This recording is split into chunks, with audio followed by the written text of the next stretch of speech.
Bien, tengan todos y todas muy buenos días, chicos. Bienvenidos a la clase de lengua de este día. Es un gusto saludarles.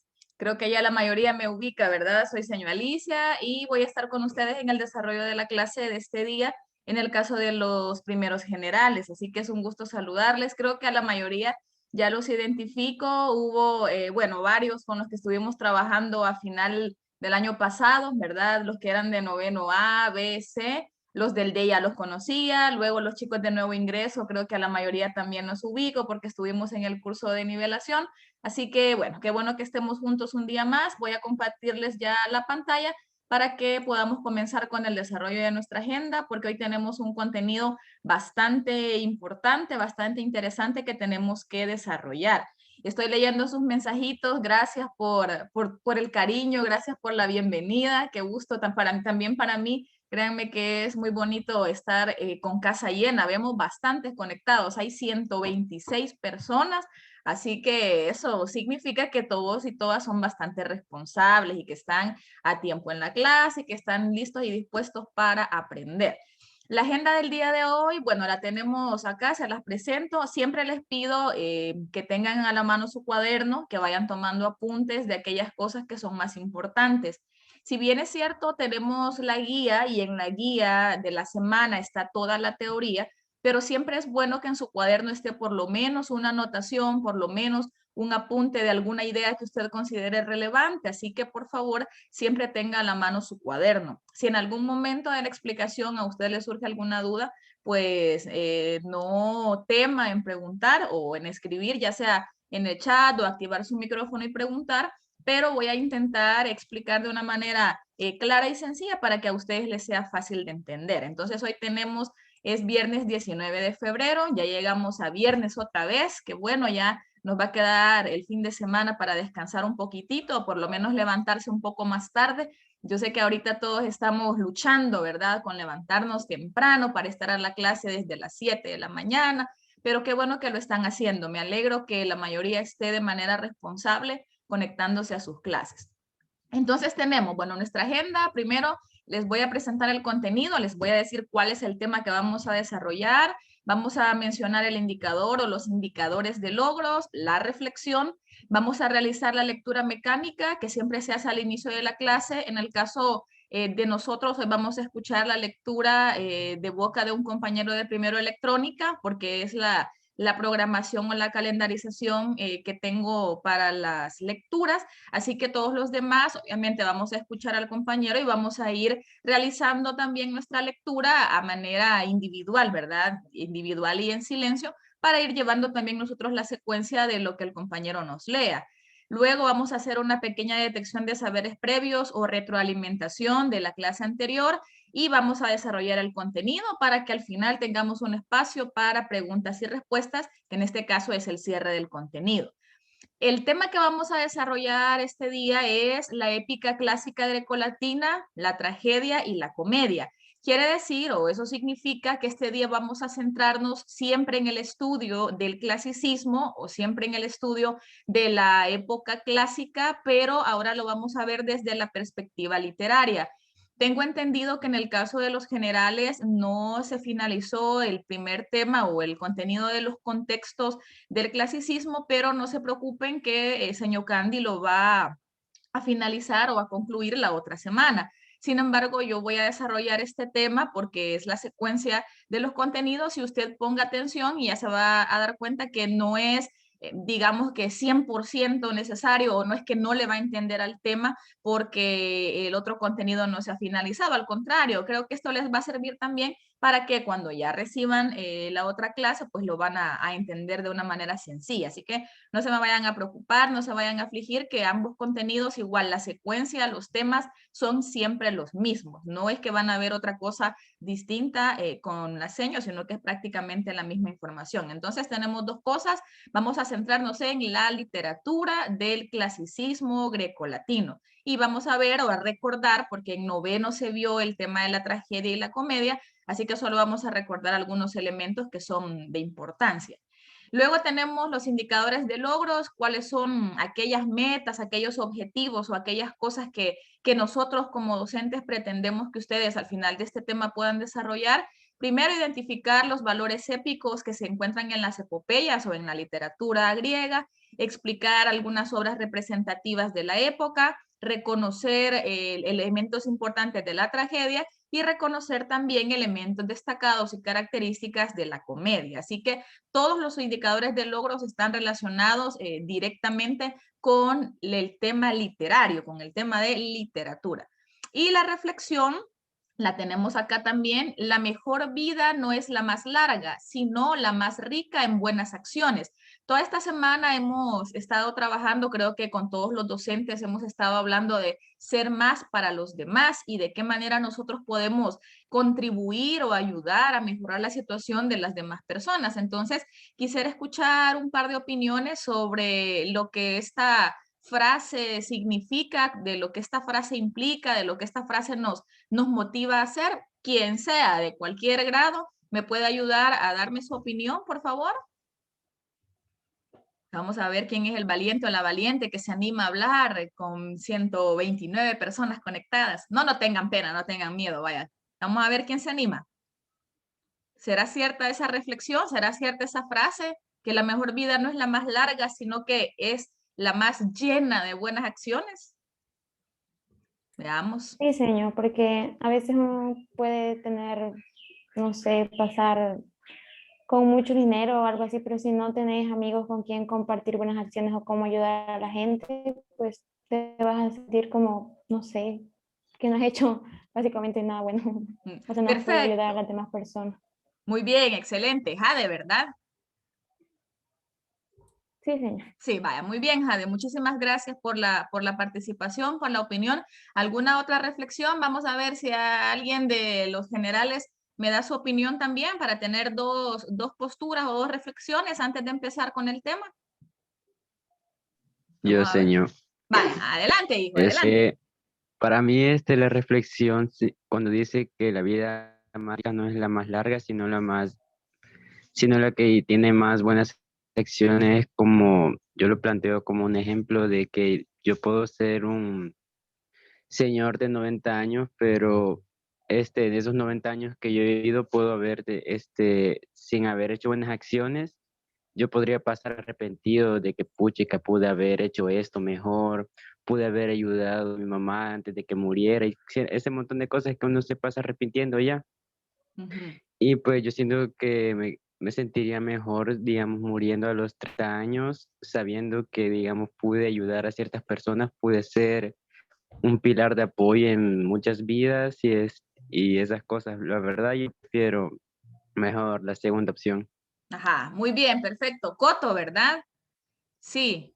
Sí, señor. Ah, va, muy bien, gracias Coto por colaborarme con la reflexión. Bueno, gracias a ambas opiniones. La verdad es que ustedes han dicho el eje medular de la reflexión, ¿verdad? El eje medular de la frase es: de nada nos sirve haber vivido muchísimos años, haber tenido quizás muchas comodidades, muchos recursos, mucho dinero, pero si nosotros no hemos ayudado a los demás o no hemos intentado dejar una huella positiva en las personas que nos rodean, pues como que no sirve de mucho, ¿verdad? Es preferible, como decía Coto también, vivir poco tiempo, pero que me recuerden por las cosas buenas que hice, por las acciones positivas, por cómo pude ayudar a alguien cuando estaba en una situación muy complicada, aún sin que esta persona me lo pidiera. Entonces, es importante que nosotros día con día, con las personas que tenemos más cerca, ¿verdad? Con nuestros hermanos, mamá, papá, amigos, incluso ahora que no nos estamos viendo, que no estamos en contacto directo, pero sí tenemos las redes sociales, tenemos bastantes medios de comunicación.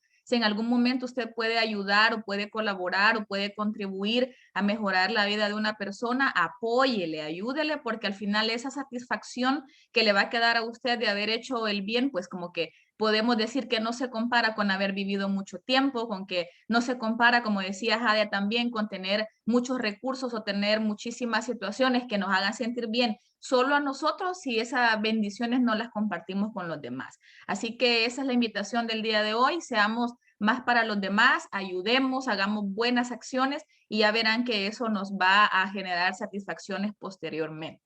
Ahora vamos a pasar a la parte de la lectura mecánica. Nosotros, bueno, yo creo que todos estamos haciendo la lectura mecánica de Homero y Ilíada. En este caso, nosotros estamos llevando la secuencia de la obra, si bien es cierto, la obra ya la leímos, ya la evaluamos y que, por cierto, las notas de los controles estuvieron bastante buenas. Yo esperaría que también los generales hayan salido bien. Yo creo que sí, todos salieron con buenas notas y eso es positivo porque significa que ustedes están leyendo a conciencia y de eso se trata el hecho de que nosotros ahora estemos intentando fomentar este hábito si no lo tenemos. Entonces, el día de hoy la lectura le toca al compañero de primero electrónica, Oscar. Vamos a ver si Oscar ya está por aquí. Él ya sabe que a él le toca la lectura, así que, ¿estás listo, Oscar? Buenos días. Buenos días, hijo. Vaya, adelante, te cedo el micrófono. Vale, gracias. Entonces aquí les dijo, ¿cómo podemos encontrar otro presente para ti, Agamenón? Ya estás repartido todo el botín. No es lícito volver atrás y empezar otra vez desde el principio. Devuelve a la chiquilla y te pagaremos el triple o el cuádruple en cuanto tomemos Ilio. Agamenón movió la cabeza. No me engañes, Aquiles. Tú quieres quedarte con tu botín y dejarme a mí sin nada. No, yo devolveré a esa chiquilla, pero luego vendré a coger lo que más te plazca. Y a lo mejor se lo cogeré a Yante, a Ulises, o a lo mejor te lo cogeré a ti. Aquiles lo miró con odio, hombre desvergonzado y codicioso, dijo. ¿Y tú pretendes que los aqueos te sigan en la batalla? Yo no vine hasta aquí para luchar contra los troyanos, porque ellos a mí no me hicieron nada, ni me robaron bueyes o caballos, ni destruyeron mis cosechas. Montañas llenas de sombra separan mi tierra de la suya, y un mar fragoroso es por seguirte a ti por lo que estoy aquí, hombre sin vergüenza, para defender el honor de Menelao y el tuyo. Y tú, bastardo, cara de perro, te olvidas de ello y me amenazas con quitarme el botín por el que tanto sufrí. ¿No será mejor que me vuelvas, que vuelva a casa antes que permanecer aquí dejando que me desoren y luchando para proporcionarte a ti tesoros y riquezas? Entonces Agamenón respondió, márchate, si es lo que deseas. No seré yo quien te suplique que te quedes. Otros ganarán honra a mi lado. Tú no me gustas, Aquiles. Te traen las riñas, la disputa y la guerra. Eres fuerte, es cierto, pero eso no es mérito tuyo. Vuelve si quieras a tu casa a reinar. No me importas nada de nada y no tengo miedo de tu cólera. Es más, escucha lo que te digo. Enviaré a Creceida con su padre en mi nave, con mis hombres, pero luego yo mismo en persona iré a tu tienda y me llevaré a la bella Briseida, tu botín, para que sepas quién es el más fuerte y para que todos aprendan a temerme. Así habló y fue como si hubiera golpeado a Aquiles en medio del corazón.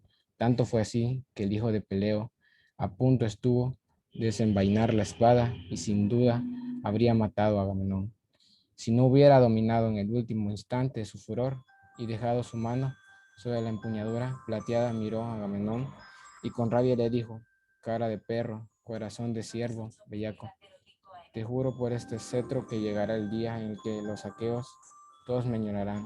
Cuando caigan bajo los golpes de Héctor, entonces me añorarán y tú sufrirás por ello, pero nada podrás hacer, solo podrás acordarte de cuando ofendiste al más fuerte de los aqueos y no que hacer por culpa del remordimiento y la rabia. Llegará ese día, menor, te lo juro. Así habló y tiró al suelo el cetro tachonado de oro. Muy bien, perfecto. Muchísimas gracias, Oscar.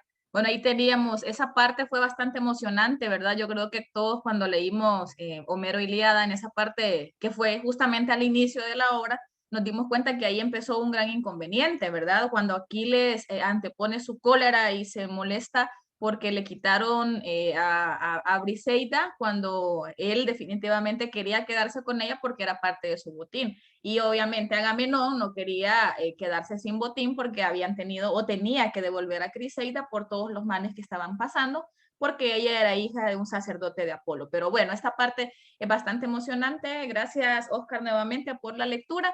Y ahora entonces vamos a partir ya con el desarrollo de nuestro contenido del día de hoy. Voy a hacer, antes de empezar con la explicación, una especie de retroalimentación o de repaso rapidito por los inicios o por las generalidades del clasicismo para que todos entremos en sintonía y entremos en materia y saber de lo que estamos hablando. Vamos a saber o vamos a partir hablando del movimiento literario, artístico, cultural que se llama o se llamó en un momento determinado el clasicismo. El clasicismo fue un periodo en el que nos ubicamos en Grecia y Roma, ¿verdad? Y que decimos o que se menciona que todo lo clásico o todo lo relacionado a este movimiento sobresale por su excelencia artística.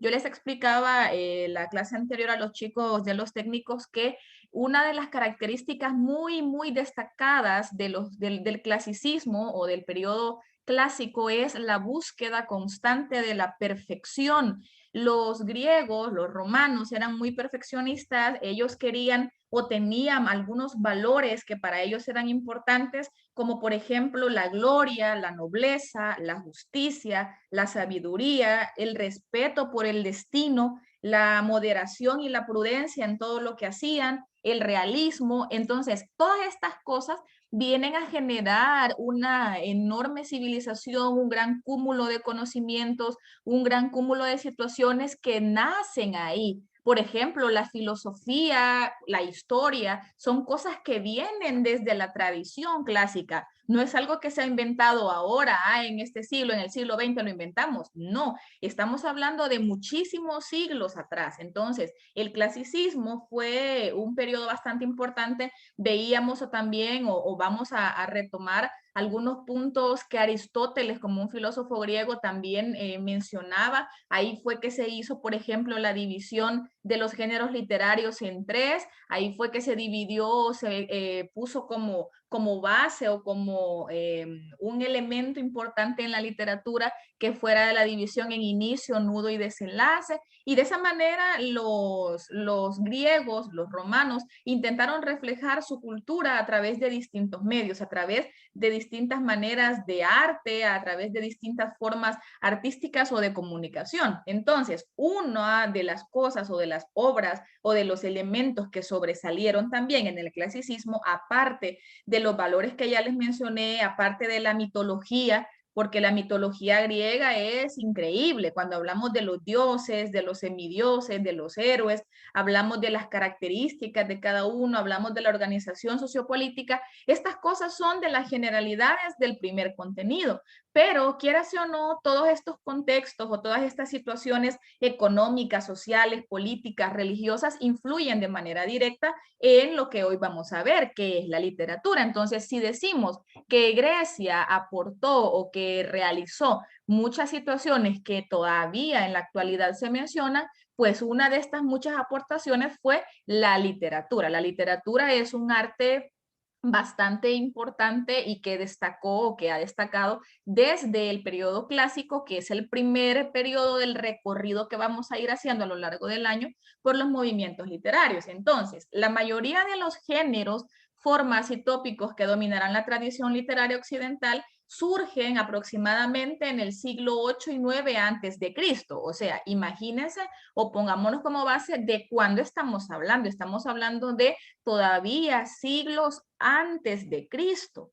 Alguien podría decir, bueno, y entonces, ¿cómo se ha hecho o cómo es posible que textos o que inventos tan viejos todavía nosotros los sigamos recordando o los sigamos mencionando? Es precisamente por esa excelencia que les menciono desde el principio, por esa búsqueda de la perfección que tuvieron los griegos, que se ha valorado y que se ha intentado mantener ese legado que viene desde o que ha tenido su cuna en Grecia. Entonces, en este sentido, de todos los géneros que se cultivaron o de todas las situaciones que se fueron creando a lo largo de este periodo que se conoce como el clasicismo, la poesía épica es el más antiguo. Yo creo que cuando nosotros hablamos de poesía épica, nos referimos directamente a los antecedentes como la Ilíada y la Odisea, que son epopeyas, que son las originales y que se le atribuyen a Homero, pero que en este punto es importante que sepamos que de todos los géneros destacados o de la literatura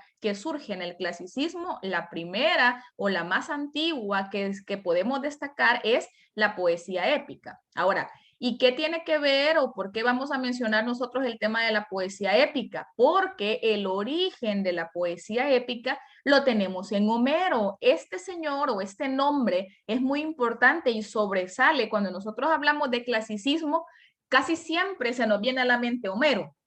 O si ustedes no conocían de Homero, pues a partir de este tema, sí, ustedes van a saber que cuando hablamos de literatura griega, que es la base, y ya sabemos que luego los romanos intentan saquear, intentan invadir Grecia, intentan imponer su cultura, su tradición, pero en realidad los que terminan siendo convencidos por los griegos son los romanos, y lo único que hacen los romanos es adaptar las situaciones que los griegos ya tenían establecidas, incluyendo los dioses.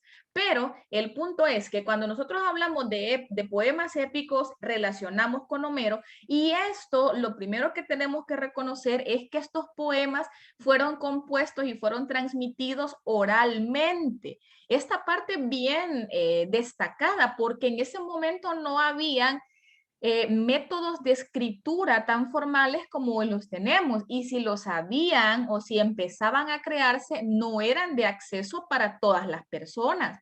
Aparte de eso, obviamente no habían máquinas de escribir, no había papel, lapiceros, plumas, no había computadora, no había internet, no habían tantos recursos que ahora nosotros sí tenemos y que nos hacen la vida más fácil, pero ellos, al no tener un soporte, al no tener recursos o medios para dejar evidenciado lo que estaban contando, lo que estaban narrando, lo hacían solo contado, lo hacían solamente de manera oral. Ahora, ¿quién se encargaba de andar transmitiendo esta información?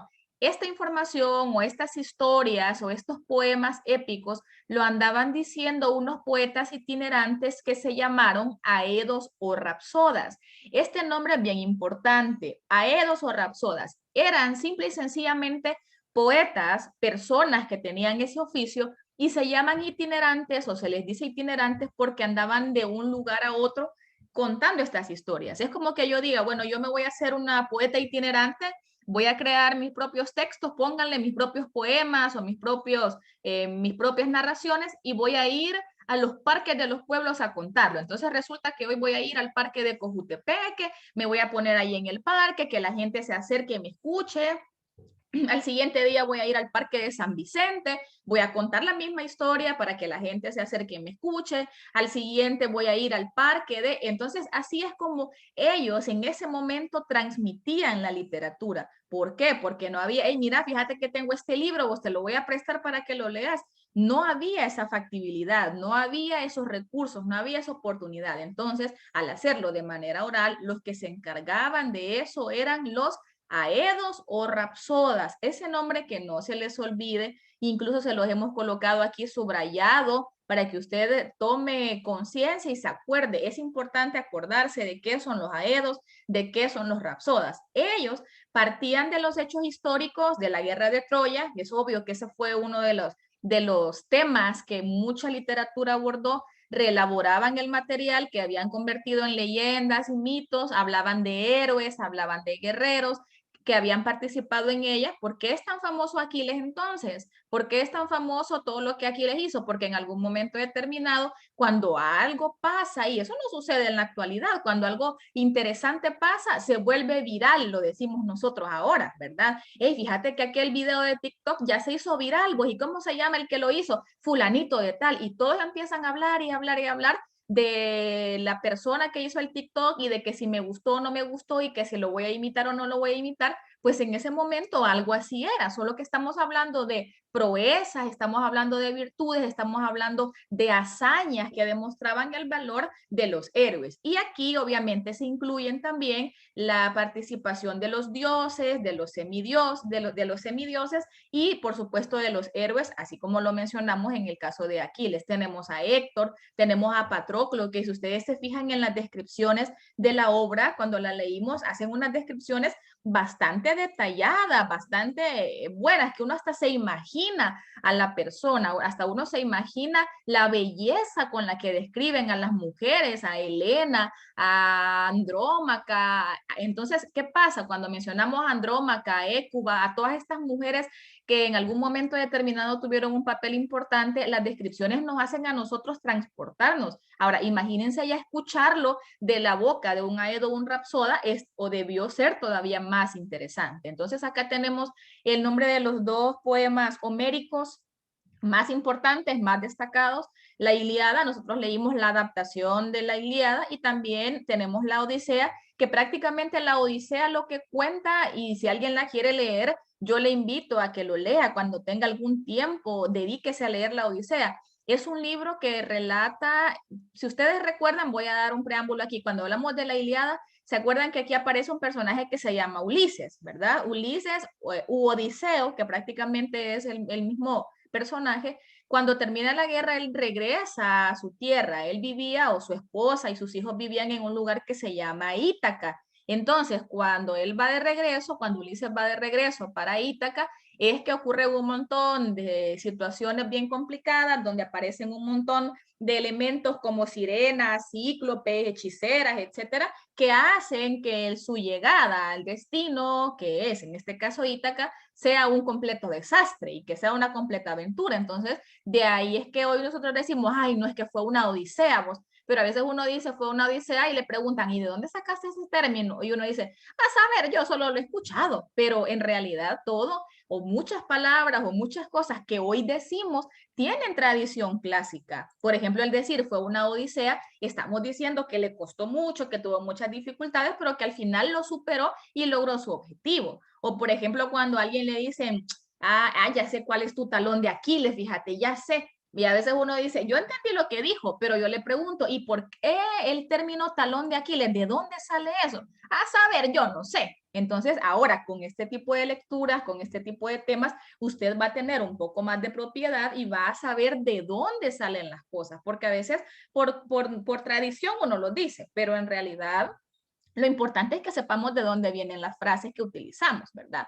Bien, ahora entonces continuamos. Si estamos hablando de Homero, porque este señor fue uno de los más destacados poetas o destacados rapsodas, es rapsoda porque él también anduvo contando, no es que, pues vengan, escúchenme y van ustedes, él también lo hizo. Y de hecho es el único rapsoda del que se conservan poemas. Fue un poeta del siglo VIII antes de Cristo y apenas se sabe nada de su vida. O sea que una biografía bien hecha, bien bonita de Homero, no vamos a encontrar. Es bien difícil. De hecho, muchos de ustedes tuvieron la duda inicial para la ficha de lectura si iban a colocar la biografía de Homero. La respuesta era no, porque nosotros no leímos la Ilíada original, sino que leímos la adaptación. Entonces, la biografía que teníamos que buscar era la de Alessandro Barico. Pero regresando a Homero, si usted va a internet y busca biografía de Homero, puede encontrar algunos elementos, pero así una biografía bien fundamentada, bien documentada, no se encuentra. Ahora, según la tradición, según la oralidad, ¿verdad? La reventa que se vino pasando y pasando y pasando de generación en generación, se dice que él era ciego y que al parecer estaba relacionado con los ambientes de la nobleza, cuyas virtudes guerreras siempre él glorificaba. Aunque hay algunas personas que dudan de la existencia de Homero, como siempre pasa, hay personas incrédulas, ¿verdad? Que dice, bueno, pero ¿y cómo a mí quién me va a comprobar que Homero es el que hizo esto? Que Homero fue el que se inventó las historias, que Homero fue el que lo dijo. Pero a esta altura y después de haber pasado tantísimo tiempo, creo que el hecho de venir a cuestionar eso está bastante complicado. Entonces vamos a quedarnos con la idea que Homero fue el único rapsoda, el único Aedo, el único poeta itinerante del que se conservan poemas. ¿Y cuáles son esos poemas? Ya los mencionamos, los poemas épicos o epopeyas como la Ilíada y la Odisea, que son las más conocidas y que tienen una excelencia en la creación buenísima. Imagínense estar escribiendo en verso y que las cosas me coincidan, que haya rima, que haya... Y en ese momento alguien dice, puya, ¿y cómo se les ocurrió todo eso? Pues esa es la maravilla del clasicismo, ese es el arte, eso es lo que a ellos se les ocurrió y que hasta cierto punto nos ha impactado a todos hasta nuestros días, si no, no los estuviéramos estudiando. Ahora, vamos a ver, vamos a trascender y vamos a darnos cuenta que la mitología griega, la cosmovisión griega, yo sé que aquí todo el mundo sabe o ha escuchado hablar, por ejemplo, de Zeus, ha escuchado a mencionar a Poseidón, ha escuchado a mencionar a Hades, a Atenea, incluso hay juegos de video donde hay o donde se mencionan a los dioses, más de alguno de todos los que están aquí, que habemos 136 personas, más de alguna niña o niño ha de haber escuchado, ha de haber jugado este tipo de cosas y sabe y conoce sobre la mitología griega. Y por obvias razones, si conoce la mitología griega, conoce la mitología romana. La única diferencia es el nombre. Yo les decía a los chicos de los técnicos que lo que pasó con los romanos es como cuando yo le mando, usted le manda un trabajo a su compañero, mira, fíjate que no he hecho la tarea, me la prestas. Vaya, te la voy a prestar, pero la cambias. Entonces vengo yo y le mando la tarea y lo único que hace mi compa es cambiarle la portada, ¿verdad? Y deja exactamente lo mismo. Ah, pues entonces así es lo que sucede o lo que sucedió en este momento determinado. Vienen los romanos, se agarran o adoptan toda la mitología de los griegos y solo le cambian el nombre. Entonces ahí tenemos nosotros, cuando usted conozca o cuando usted ve allá el cuadro oficial, en el caso de los generales, el cuadro de los dioses donde está la atribución, se va a dar cuenta que usted ya ha escuchado hablar de eso y que sabe y que conoce. Hay muchos programas, hay muchos documentales que muchos de ustedes les llaman la atención. Pues entonces, toda esta mitología, cuando hablamos de los dioses, de los semidioses, de los héroes, se volcó a literatura. Vamos a ver, Rebeca levantó la mano. Rebe. Sí, yo estoy copiando y no sé si soy yo o no se mira completa la ficha. No se ve completa la pantalla, no la ves completa. No, hasta ahorita me pasó con lo del cuadro azul, no se mira completo el texto. Vaya, vamos a ver, qué extraño. Esto sí lo ves completo, ves la imagen de Homero aquí ¿Sí? y ves la letra aquí. Vaya. Entonces, en el caso de la siguiente, vamos a ver, letra solo hay aquí, solo es en este pedacito. Solo donde dice la amplitud y compilación de los mitos griegos hizo necesario recopilarlos. Esta solo es la imagen. No sé. No, pero es que aquí dice, de ellos se encargó Hesiodo y Sus, y de ahí no se mira lo demás. Ah, vaya, entonces te voy a decir lo que dice porque no sé si será cuestión del programa porque yo sí lo puedo observar todo y no sé cómo modificarlo, pero te voy a decir lo que falta porque ya es poquito. Igual eso está en la guía, ¿no, señor? Sí, está en la guía. Pero para que Rebe lo copie solo vas a poner siglo 8 antes de Cristo. Es lo que te falta, Rebeca. Solamente eso. Bueno, gracias. Ajá. Bueno, hija, gracias a ti por decirme.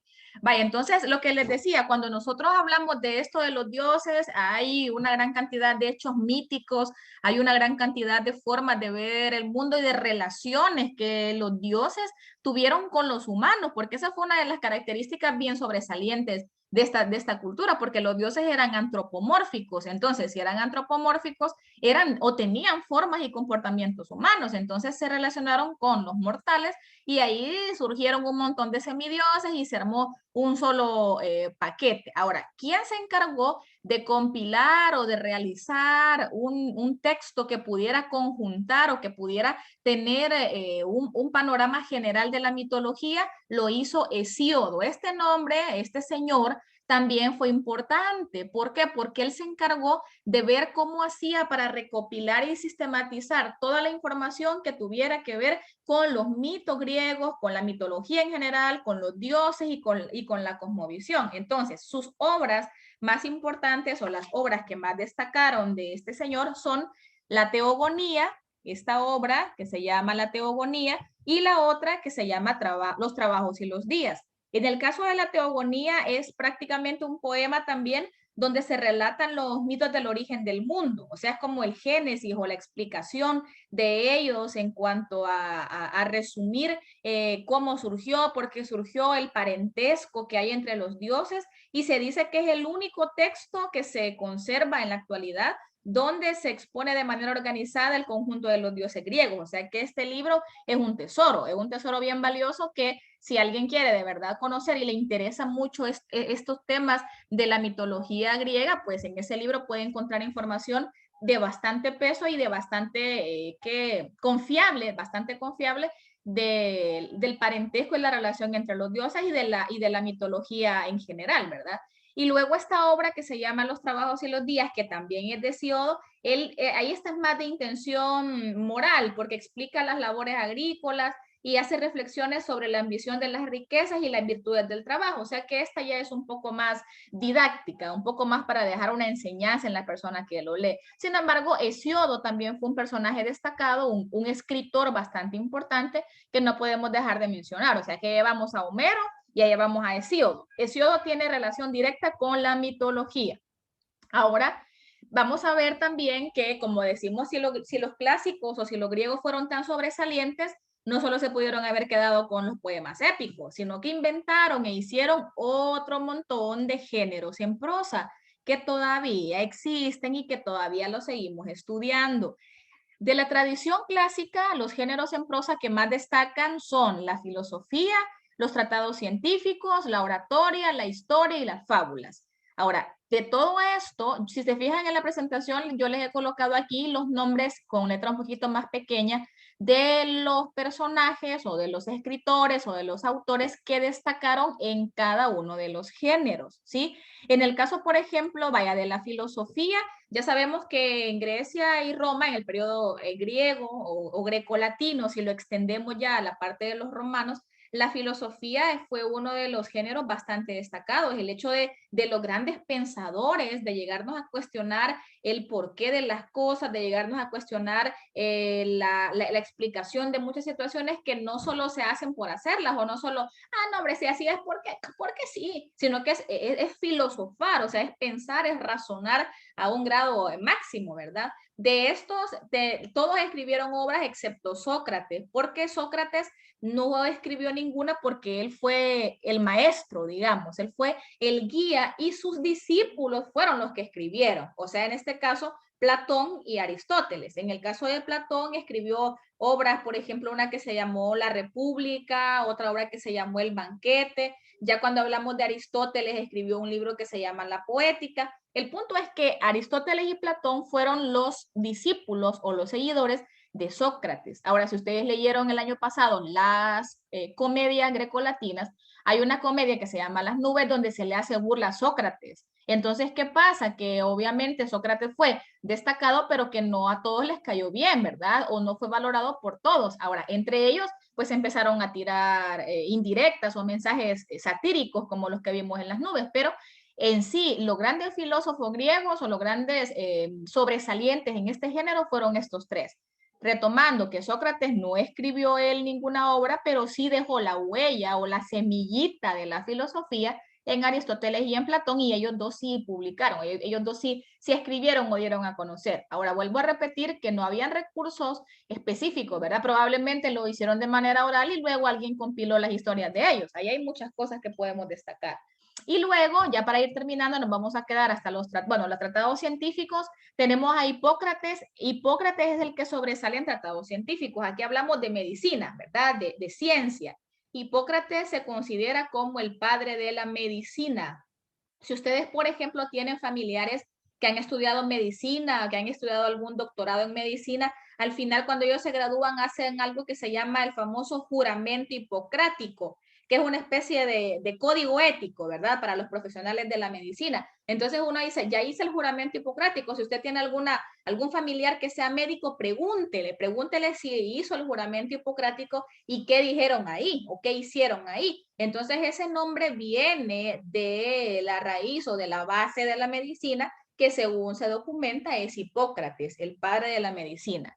Luego en oratoria tenemos, ¿y qué es la oratoria? Sería una pregunta muy válida, ¿verdad? La oratoria es el arte del discurso. Alguien que es un buen orador es alguien que es capaz de hablar o de expresarse de manera fluida, sin que le tiemble la voz, sin que le tiemble las manitas, sin que sude demasiado, sin que se desmaye, sin que le dé pánico escénico, que tenga fluidez y todo eso. Entonces, en el caso de la oratoria, es el arte del discurso político en específico y el discurso en general, ¿verdad? Ahora, dentro de estos tenemos a Lisias y tenemos a Demóstenes. Ellos dos son los que tuvieron, digamos, un pronunciamiento bastante importante en los tribunales. En el caso de Demóstenes fue un orador político. Entonces, tiene que ver, o en este caso, la oratoria se relacionó mucho con la parte política. Pero tenemos a Lisias y tenemos a Demóstenes. Ellos son los representantes más importantes. Y luego tenemos en la historia, también imagínense, puya, la historia desde dónde viene. Tenemos aquí Herodoto y Tucídides, que son dos también. El padre de la historia, ¿quién es? Acuérdense, es este señor, ¿ves? Se llama Herodoto. Son nombres raros, yo sé que uno dice, puya, ¿y cómo voy a aprender estos nombres? Ustedes sí son raros, pero sí se puede, relacione la historia, Herodoto, relacione los nombres, ¿sí? Para que si usted relaciona con la realidad las cosas, le sale más fácil. Y entonces la historia es Herodoto y tenemos también a Tucídides. Estos dos también fueron bastante importantes, porque en el caso de Tucídides se dice que tuvo una visión bastante realista de la historia, rechazaba lo legendario y se quedaba con lo más tangible en el momento, ¿verdad? Las intervenciones divinas y todo eso no fueron muy relevantes para él. Y lo último, con lo que lo voy a terminar para dejarlo ir ya a su receso, es en las fábulas. Ya todo el mundo sabe que es una fábula, ¿verdad? La fábula es una narración o es un relato de origen popular donde hay una enseñanza moral, una moraleja, ¿verdad? Un aprendizaje que se rescata al final y en este caso intervienen animales. Ese es uno de los rasgos importantes, que los animales o los objetos son seres animados ahí, toman vida, hablan, se comunican y al final uno aprende. Hay fábulas muy buenas, yo creo que ustedes cuando estaban chiquitos han de haber leído alguna y si no, todavía están a tiempo. El padre de la fábula, Esopo. Ese nombre no es Isopo, ¿verdad? Es Esopo. Acuérdese de ese nombre, que es el padre de las fábulas. Y luego, pues tenemos también a uno de los seguidores de Esopo, que también escribió fábulas después y que incluso compiló algunas de las de Esopo, se llamó Demetrio de Falero. Entonces, hasta aquí nos vamos a quedar. Aquí están viendo los mensajes.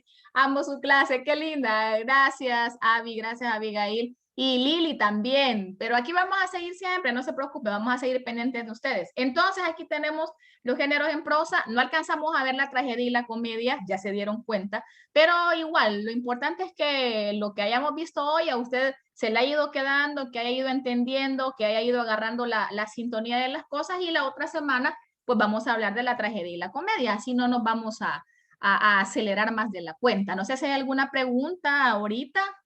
¿Alguna duda? ¿Algo que quieran expresar o decir? No sé, este es el momento. ¿Y si nos da usted lenguaje? Señor, denos usted lenguaje. Era un decir, ¿verdad? Nada más, era un consejo. Nada, Era un consejo, vaya, gracias por la sugerencia, lo vamos a tomar en cuenta. Tan chulos, vaya. No, pero mira. Yo quería decir que me gustó mucho su clase, o sea, usted explica bastante bien. Gracias, muchas gracias, hija. Igual, no se preocupen que cualquier cosa, aquí estamos, aquí estoy viendo ya. Yo también los extrañaba. Aquí, no se preocupen, aquí vamos a estar siempre pendientes. En cualquier cosa, pues aquí estamos. Igual yo sé que ustedes van a aprender mucho, lean mucho, el consejo que les puedo dar, lean, porque en la lectura ustedes van a encontrar respuestas a muchas cosas. Así que, bueno, nos vamos despidiendo ya para que se vayan a su receso. Cuídense mucho, feliz día, bendiciones. No me deje, señor. Gracias, señorito, provecho. Bueno, provecho. Gracias, señor. Gracias, señor. Feliz día. Gracias a ustedes. Bendiciones, cuídense. Gracias, señor. Gracias, señor. A ustedes. Hasta luego. Cuídense, hijos. Feliz fin de señor. semana. Adiós. Hasta luego, Axel. Bendiciones. Señor. Dime, hija. Gracias, señor. Bueno, hijo, por nada. Adiós, hija. Gracias por todo también, las clases y todo. Por nada, hija. Gracias, con gusto. señor. Gracias a ustedes. Hasta luego.